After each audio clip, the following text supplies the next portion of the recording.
Bonjour, je vous retrouve aujourd'hui pour une nouvelle vidéo.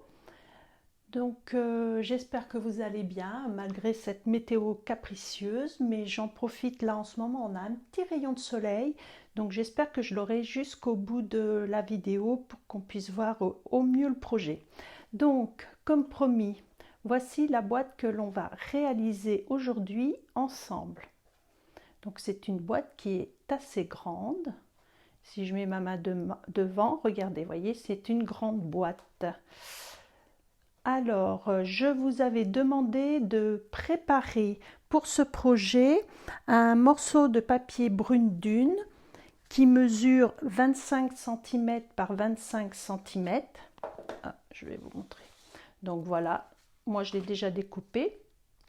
Donc il vous faut une feuille de 30-30 qu'on redécoupe à 25 par 25. Salut Cindy, Anne-Sophie et Lionel. Ensuite, il vous fallait un morceau de papier Tomette, c'est cette couleur, c'est les nouvelles Incolor. Ce papier devait mesurer 20,5 par 20,5.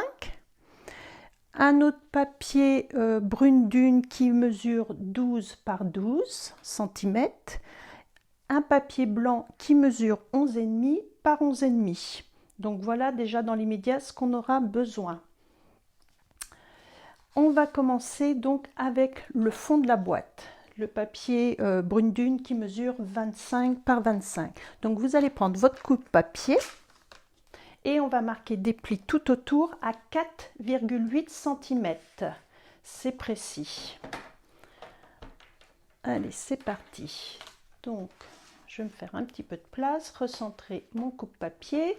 Donc, 4,8, juste avant le 5. Mon premier pli.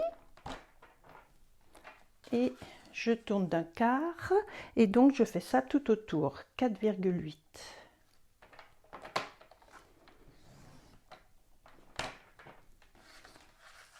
Le troisième,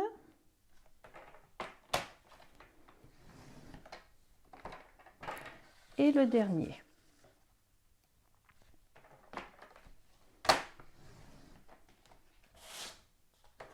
Voilà, tous les plis sont faits autour. Je vais prendre ma paire de ciseaux et donc je vais couper sur le trait de pliure bien droit à ce niveau-là jusqu'à l'autre trait. Je vais faire ça sur 4 coins. Donc je coupe bien droit. Hein. Voici comme ceci. Je refais la même chose de l'autre côté. Voilà, donc j'ai mes deux côtés. Maintenant, je retourne complètement mon papier et je refais la même chose en face.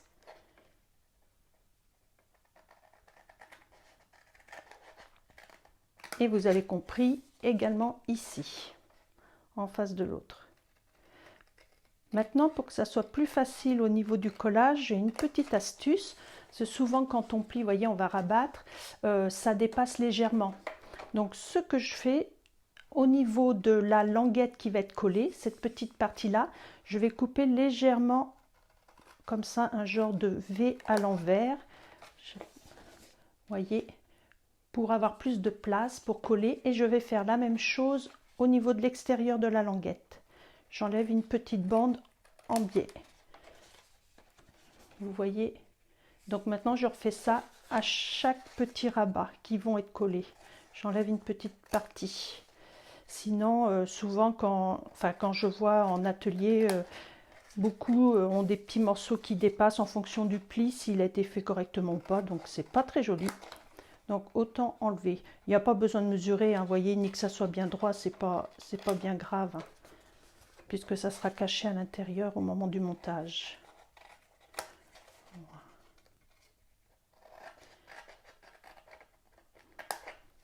Comme ceci. Maintenant, on va passer au pli avec le plioir. Je préfère toujours faire comme ça parce que les plis sont mieux marqués.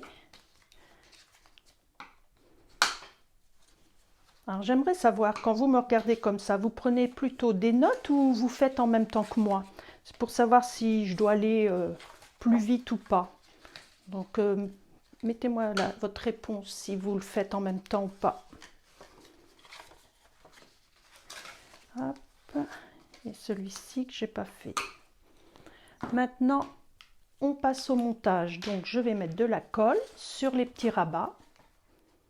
Donc toujours pareil, ça sert à rien d'en mettre de trop. J'en mets juste un peu au bord.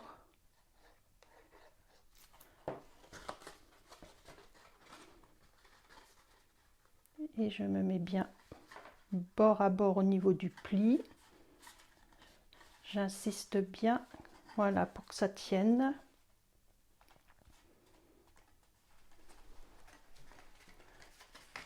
Et je vais faire les 4 coins.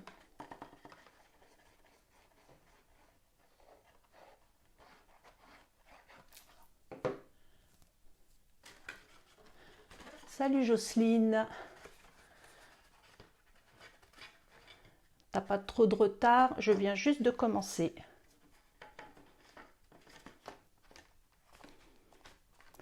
Le deuxième est fait.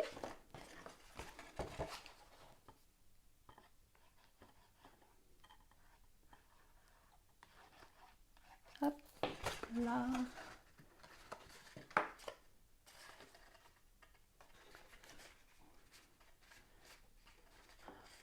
Alors l'avantage toujours de la colle Stampin' Up, comme je dis, elle colle au doigt, mais elle colle bien aussi sur le papier.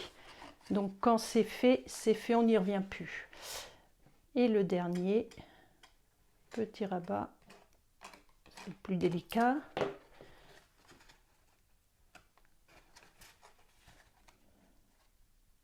Voilà. Donc là, notre base de cartes, n'importe quoi, notre base de boîte, elle est faite. On va pouvoir la mettre de côté. Donc vous voyez, c'est quand même une grande base, il y a de quoi remplir. J'irai chocolat, ça dépend à qui on offre, mais sinon, même pour une naissance, ça peut être sympa parce qu'on peut y mettre un petit body, des petits chaussons, enfin vous voyez, un foulard pour un anniversaire. Elle est vraiment de bonne taille. Maintenant, on va attaquer le couvercle. Donc pour le couvercle, on va prendre notre papier Tomette, celui qui mesure 20,5 par 20,5. Et là, pareil, je vais marquer des plis tout autour à 2,5.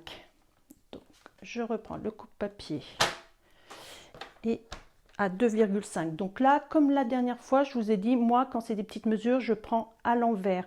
On a le 1, le 2, le 3 cm, donc à 2,5. Je me mets dans ce sens-là. On a plus d'appui en haut. Et je marque mes plis.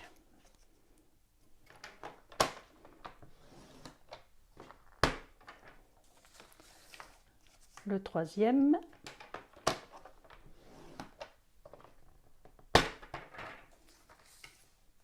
Et le dernier.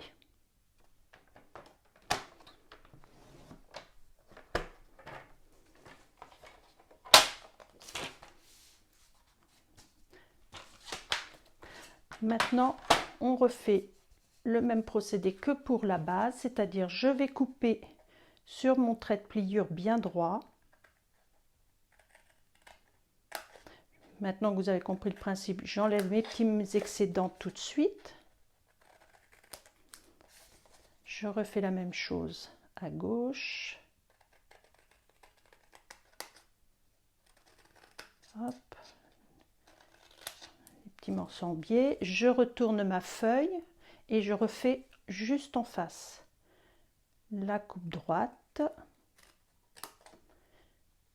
En biais à l'intérieur au niveau du rabat. Et le dernier. C'est pas facile pour moi parce que là je travaille debout alors que d'habitude je suis habituée à faire ça assise.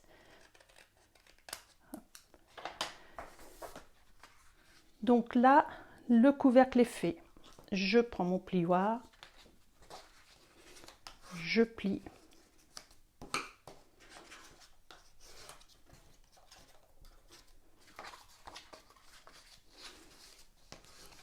Je marque bien les plis tout autour, c'est important parce qu'au moment du collage, c'est plus facile pour assembler. Et pareil, je vais mettre ma colle pour assembler le couvercle.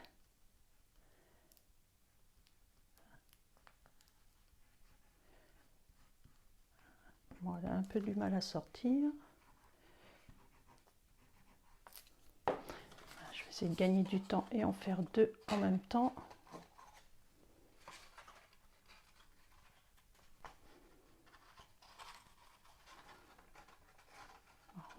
C'est hyper important d'être bien bord à bord au niveau des angles parce que c'est ce qui va permettre de bien emboîter le couvercle sur la base. Si on se trompe un peu, c'est comme ça que des fois on a des catastrophes et que ça ne s'emboîte pas correctement. Alors si vous avez des questions, surtout n'hésitez pas à me les poser pendant que je suis occupée. Là, je peux vous y répondre. Bon, j'imagine que tout le monde sait faire des boîtes.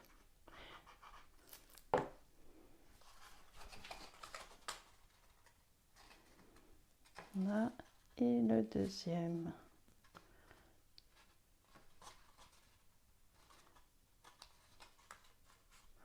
Donc vous voyez, j'ai rien qui dépasse, c'est nickel en faisant mes petites coupes en biais comme ceci. Alors, on va passer à la décoration. Donc la semaine dernière, on avait déjà travaillé avec le set de tampons Bon Anniversaire très cher. C'est un des produits qu'on peut avoir en cadeau pendant la SAB. Donc là, je vais le réutiliser aujourd'hui, mais avec les découpes. Salut Émilie! Et là, les découpes, donc elles s'appellent Anniversaire, tout simplement, que voici. Donc ça, c'est dans les produits coordonnés qu'on peut obtenir. Et c'est vraiment pratique d'avoir l'ensemble. Alors, je vais prendre mon morceau de papier blanc qui mesure 11,5 par 11,5 et je vais venir tamponner dessus mon gâteau. Je prends l'encre Memento. C'est un basique, elle passe partout comme je vous l'ai dit la semaine dernière. Et je vais venir tamponner au centre. Je vais essayer parce que moi je ne suis pas tout à fait au-dessus, c'est pas facile. Voilà. Maintenant, une fois que ça c'est fait, je vais retamponner la partie des fleurs seulement. Donc ça ne sert à rien que je remette de l'encre partout. Je tamponne juste là où il y a les fleurs.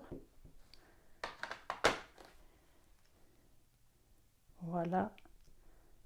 Comme ceci. Donc vous voyez, le bas du gâteau, j'en ai pas besoin. Donc ça m'est égal de ne pas l'avoir tamponné correctement. Et là, on va venir colorier avant de faire la découpe. Donc toujours avec mes stampines Blend. Salut Véro, t'es pas au boulot cet après-midi? Donc, comme à chaque fois, je prends la pointe pinceau, on va dire la plus large. Donc vous voyez, là vous avez le très large et le très fin. Donc là, j'ai pris la couleur ivoire pour faire mon cake. La base du gâteau. Donc ça, vous m'avez vu la semaine dernière. Maintenant, vous devez commencer à savoir comment je procède. Toc. Alors, je suis en train de réfléchir. En réalité, il ne faut pas que je fasse partout. C'est juste les bords parce que ça va être découpé. C'est-à-dire, voyez, là, comme ça. Normalement, je vais avoir un petit trait blanc si je colorie pas la bordure quand on va découper. Avec les die, ça fait toujours une petite bordure. Là, à l'intérieur, comme ça. Là, je pense que c'est bon. Et maintenant, je vais faire les feuilles. J'ai pris vert olive clair pour faire les feuilles.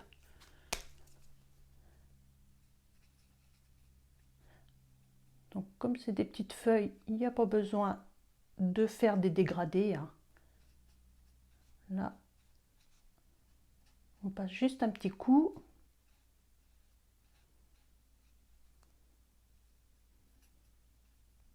Là. Alors ici, il y a peut-être un petit morceau, voilà.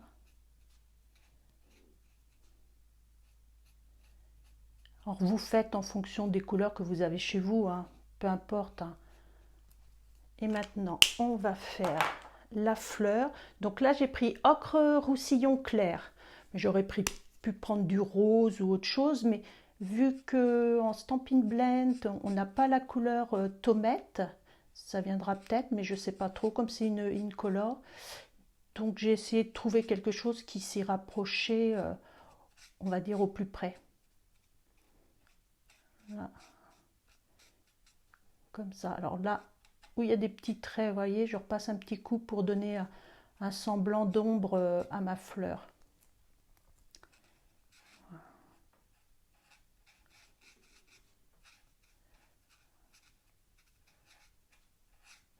Voilà. Vous êtes toujours là, personne a abandonné. Je sais que c'est long ça, le coloriage. Hein.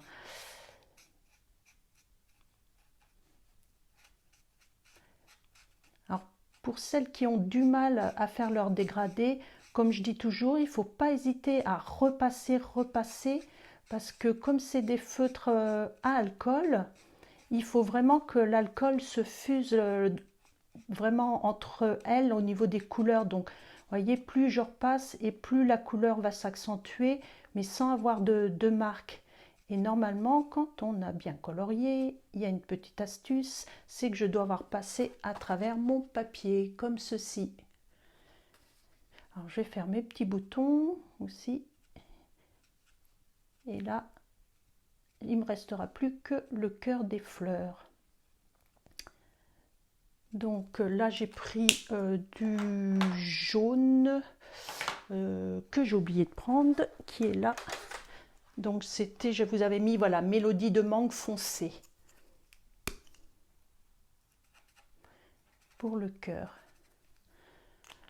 Maintenant que ça c'est fait, on va le découper, mais avant, il va falloir que je colorie ma base quand même ici, parce que je vais mettre que les fleurs en 3D par-dessus. Donc pour faire le petit plateau, le petit support du cake, j'ai pris Doux Suède foncé.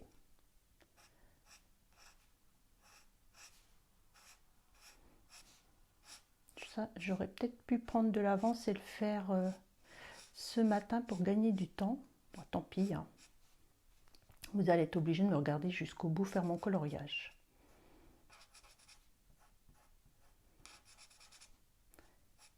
S'il y en a qui veulent aller aux toilettes pendant ce temps-là, c'est le moment. Vous avez le temps. Hop.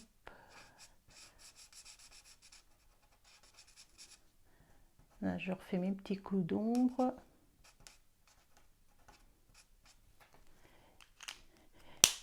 Et je ne suis pas obligée de refaire mes fleurs naturellement, puisqu'elles vont venir dessus. Je vais juste faire mon support, le gâteau. Donc là, je fais attention.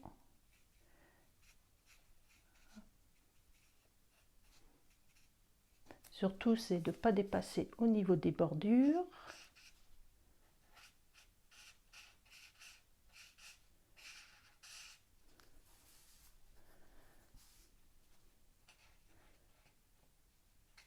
Voilà, on a bientôt fini.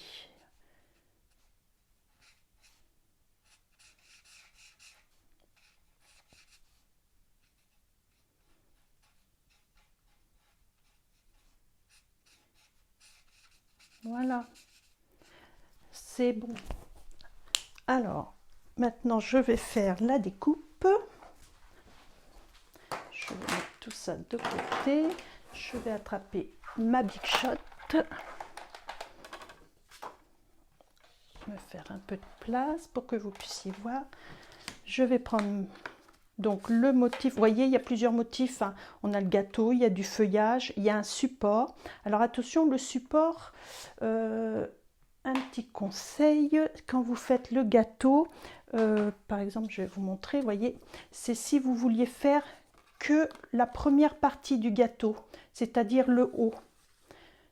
Parce que après, si vous voulez faire le bas tout entier, on peut, mais dans ce cas-là, il faudra faire attention, on voit la partie, vous voyez, en dessous. Donc sinon, il faut tamponner que cette partie-là et bien cacher cette partie-ci pour pas qu'on voit. Parce que sinon, vous voyez, on voit et c'est pas joli. Alors, hop, là, moi, je vais prendre cette partie de fleurs.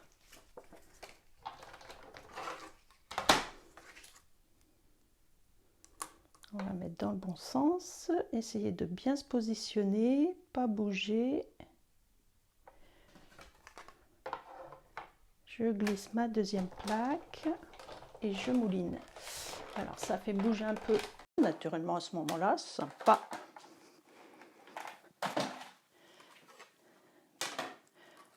Voilà, ça c'est fait. Donc là, vous voyez, on a obtenu les fleurs seulement. On va venir les coller dessus en mousse 3D.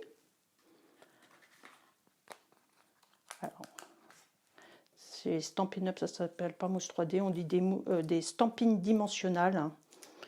Mais vous me connaissez, moi l'anglais, ça fait 2.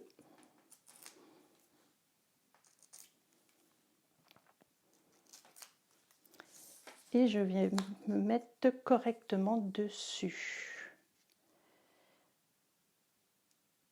Voilà, super. Et tout de suite, par rapport, vous voyez, à ce qu'on avait fait la semaine dernière, c'est quand même plus joli. Il y a de la profondeur, c'est super chouette, j'adore. Et on pourrait s'amuser peut-être éventuellement même à en faire qu'une. Enfin, vous voyez, on peut les découper entre. Maintenant, je vais mettre un texte. Alors, sur ma boîte que je vous ai montré, moi j'ai mis « Bon anniversaire ». Mais là, je vais changer. J'avais envie de mettre autre chose. Donc, j'ai ressorti ce set de tampons qui est toujours dans le catalogue, le gros annuel. Ça s'appelle Adorable Marguerite. Et je vais marquer le texte « Merci à toi ». Parce que comme ça, je peux offrir ça à quelqu'un, juste quand on est invité et qu'il n'y a pas spécialement un anniversaire à fêter. Alors, je vais essayer d'être bien droite là aussi parce que je ne suis pas au-dessus de ma feuille. Alors, je vais le mettre un peu en décalé, ça sera plus joli. Ici.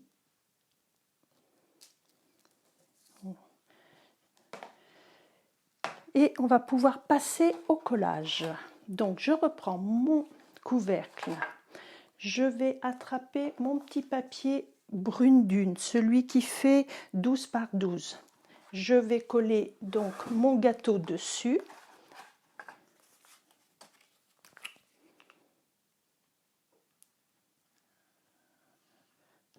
Donc la colle un petit peu autour, sans s'en mettre sur les doigts. Est-ce que c'est droit mon affaire? Ouais. Et je vais venir coller sur mon couvercle.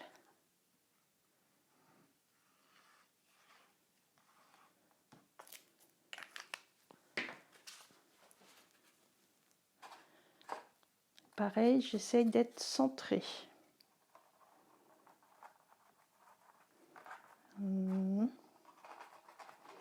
Est-ce que c'est bon? Vous, à mon avis, vous voyez mieux que moi. Bon, je pense que ça a l'air d'être correct. Je vais prendre deux petits rubans. Donc ce ruban-là, c'est les Incolor, donc couleur tomate. Je vais le plier en deux. J'ai pris un petit peu de ficelle de lin que je vais nouer autour. Alors souvent, moi j'utilise mes petites chutes. J'ai une boîte dans laquelle je mets toutes mes petites chutes de ruban et ça me sert à faire mes petites décos quand j'ai besoin. Je ne sais pas si vous avez des astuces. Et là, on va redécouper un petit peu parce que c'est trop long, je trouve. Voilà. Un coup dans un sens, un coup dans l'autre. Un coup dans le zig, un coup dans le zag. Et ma ficelle également. Je vais prendre mes mini points de colle. Alors souvent je vois l'erreur, les gens prennent le point de colle avec ses ciseaux ou autre et viennent le coller derrière. Ça ne sert strictement à rien. Vous prenez votre bouton, votre ruban, enfin ce que vous voulez coller, votre bout de papier, et vous venez vous poser dessus, comme ceci. Et ensuite, ça se colle au dos. Et là, j'ai plus qu'à remettre. Je vais mettre ça dans le haut de ma boîte. Bon, j'ai peut-être pas noué assez fort ma petite ficelle de lin. Ça fera l'affaire quand même. Et Alors, je vais déjà aussi vérifier que mon couvercle s'adapte bien.